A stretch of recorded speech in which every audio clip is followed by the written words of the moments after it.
And I'm here to provide an update on the investigation that we've been investigating the death of 4-year-old Javeayah Harris. These updates never get easier to share. This past week has been heart-wrenching for everyone, but we've seen an outpouring of support in Aiken County and a massive joint law enforcement effort to search for and now to seek justice for Javeayah Harris. Personally, there's some very harsh words that I would like to use about Johmarea and Michilae and their actions. But I will not do that. And I will not do that to protect and maintain the integrity of this case.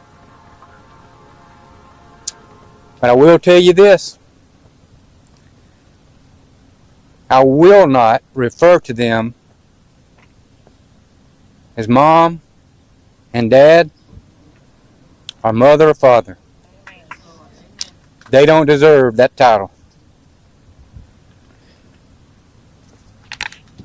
I stand before you saying this is one of the most difficult, deeply disturbing, and emotionally taxing investigations this office has ever worked, and it's weighed heavily on this sheriff's office, all these other law enforcement agencies, all these people behind me that's worked tirelessly to bring this to an end, and it's weighed heavily on our community. I am truly sickened to share what this investigation has uncovered. Everyone thought this case couldn't get any more disturbing. Then investigators made another discovery. It wasn't just what they found. It was what that discovery may reveal about the final days of 4-year-old Javeayah Harris, and why prosecutors believe this case is far from over. The latest evidence has led to new questions, new charges, and a possible explanation that has left even seasoned investigators shaken. So, what changed? What did investigators uncover? And does it finally explain why a 4-year-old girl allegedly became the victim of the very people who were supposed to protect her? From the moment Javeayah was reported missing, the sheriff's office, as well as our law enforcement partners and first responders, we responded with urgency, determination, and compassion.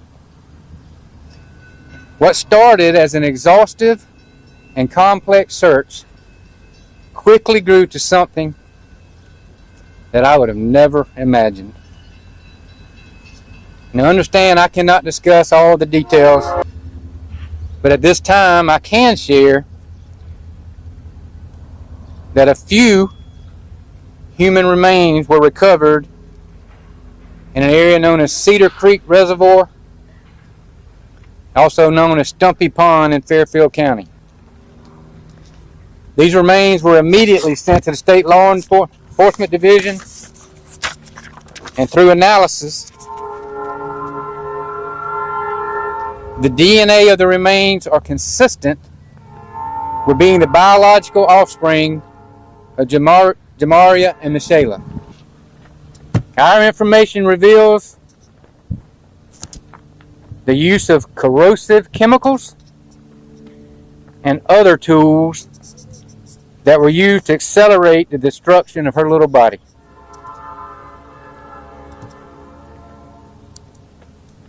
After this was completed, these two individuals poured what remains were left of Javeayah into the Cedar Creek Reservoir. These subjects went through great lengths to cover their repulsive and revolting actions. In my 37-year career in law enforcement, I have never, ever heard of anything so horrific. Here's everything we know so far. The public first heard about Javeayah on June 30th. when her mother, Michilae Herring, called 911 to report her missing. That call set off one of the largest missing child searches South Carolina has seen in years. Volunteers combed wooded areas. Search teams worked around the clock. A church opened its doors as a staging ground for people looking to help. But investigators say the real timeline started weeks earlier. Evidence indicates Javeayah had already been dead for roughly a month by the time that 911 call was made, meaning her disappearance was reported at the end of June, but her death is believed to have occurred around June 8th. Sit with that gap for a second. For 3 weeks, a search hadn't even begun because the outside world didn't know there was anything to search for. Her parents did. On a Saturday press conference, Sheriff Marty Sawyer announced the arrests. Johmarea Harris, 23, was charged with homicide by child abuse. Michilae Herring, 22, was charged with homicide by child abuse and with filing a false police report. Sawyer called it the hardest announcement of his 36 years in law enforcement at that point, saying investigators believed Javeayah was deceased. That same weekend, arrest warrants and the original 911 call were released to the public. According to those warrants, both parents admitted to repeated abuse of Javeayah, and investigators say that abuse ultimately caused her death. The warrants also state that after she was injured, neither parent sought medical attention for her. A vigil followed almost immediately.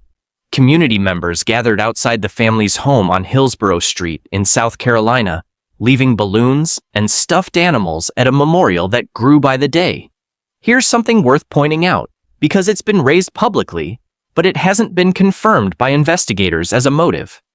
April Sampson, a former deputy solicitor for the Fifth Circuit, who has no direct role in this case, reviewed the 911 call publicly and noted something striking. During that call, Herring mentioned she was 39 weeks pregnant and struggling to keep up with Javeayah. Sampson offered a theory, not a confirmed fact, suggesting that Herring may have been facing an upcoming hospital stay to deliver her baby, and with it, questions about where Javeayah was. In Sampson's words, reporting Javeayah missing may have been an attempt to avoid confessing to what had actually happened, hoping it would be enough to make people leave her alone and believe her account. That's a theory from a legal analyst reading the call after the fact. It is not something Sheriff Sawyer or his office has confirmed as the reason behind what happened, so take it for what it is. One informed guess, not an official answer.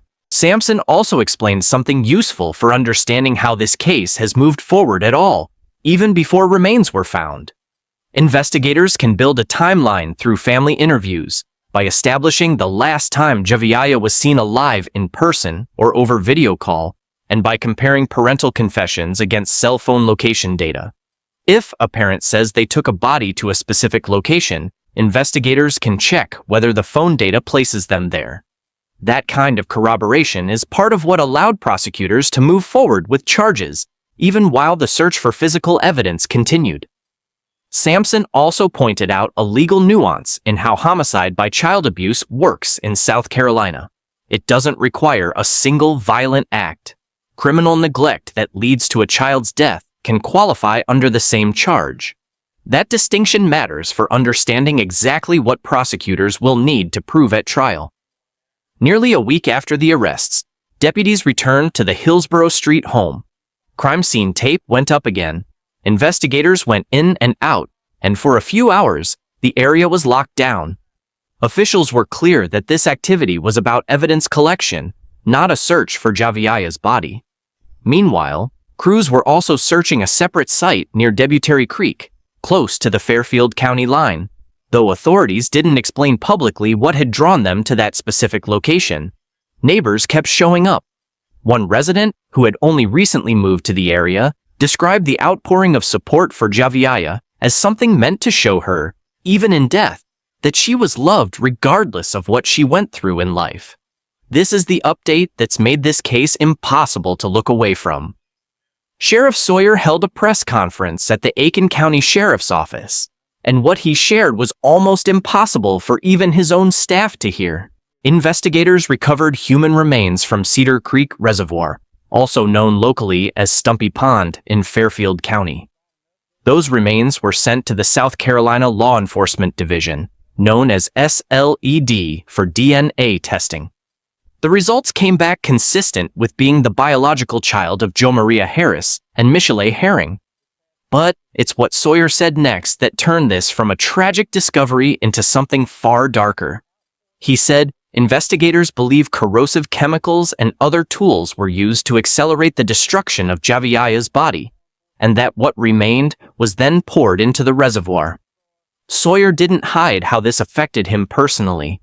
He said in his 37 years in law enforcement, he had never heard of anything this horrific.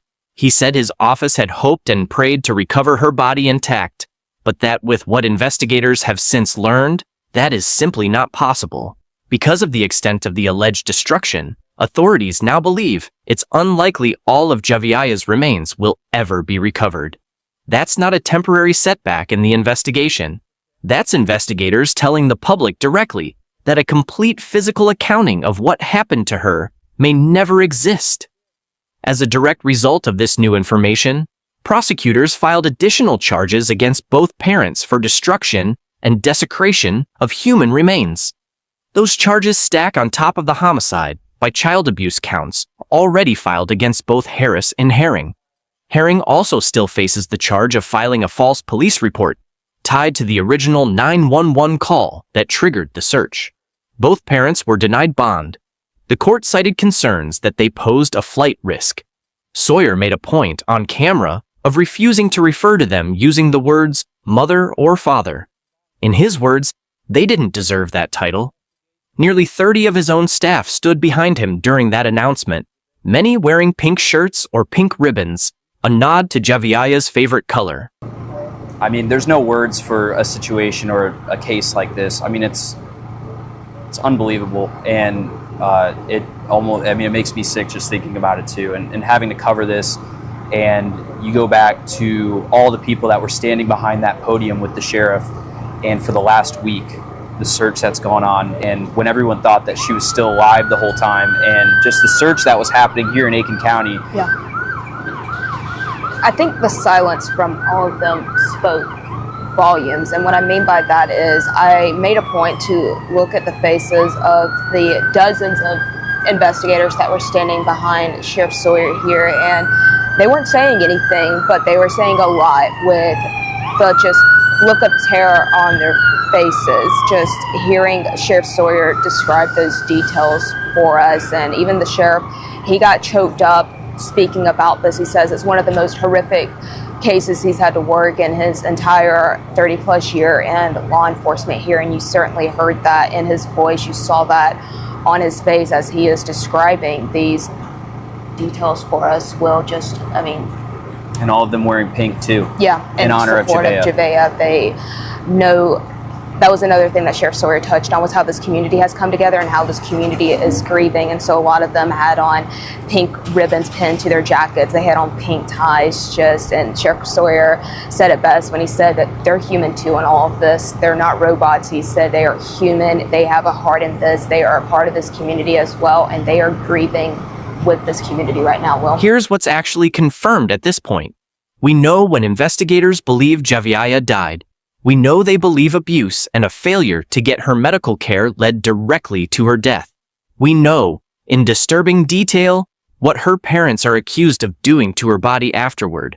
What we do not know, and what no official source has said, is why. Why did an injury turn into a death instead of a hospital visit?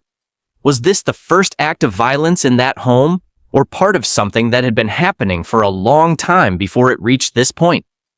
Was the decision to destroy evidence driven purely by panic, or was there time and planning involved, given the chemicals and the distance to the reservoir? And does the timing near Herring's due date, the detail Sampson flagged from that 911 call, actually connect to any of this? Or is it coincidence that's being read into more than it deserves? Investigators haven't answered any of these, not because there isn't an answer somewhere, but because this case is still active, and whatever explanation exists may only surface later through court filings, hearings, or eventual trial testimony. So if you're seeing content online right now claiming to know exactly why this happened, be skeptical. As of this moment, no official source has confirmed a motive. Away from the courtroom, this case has already had a ripple effect. A petition is circulating calling for something being referred to as Javeayah's Law, aimed at closing gaps in how missing child cases are handled at a federal level. Javeayah's newborn sister, born in the middle of all of this, is now reportedly in the custody of her paternal grandmother, according to a family friend. And in Aiken, the community hasn't stopped showing up. Vigils, memorials, pink ribbons worn by strangers who never met her. One resident summed up what a lot of people in that town seem to be feeling right now, saying she couldn't remember ever seeing something this disturbing hit her community before. This case is still active. The investigation is still open. More charges are possible, and if a motive does eventually come out, it will likely come through the legal process, not through speculation. For now, what's confirmed is grim enough on its own. A 4-year-old girl, a month-long gap between her death and her disappearance being reported, and a cover-up that investigators say may prevent her family and her community from ever fully laying her to rest. If you want to stay updated as more comes out in this case, make sure you're subscribed to this channel. We'll be covering every update as it happens.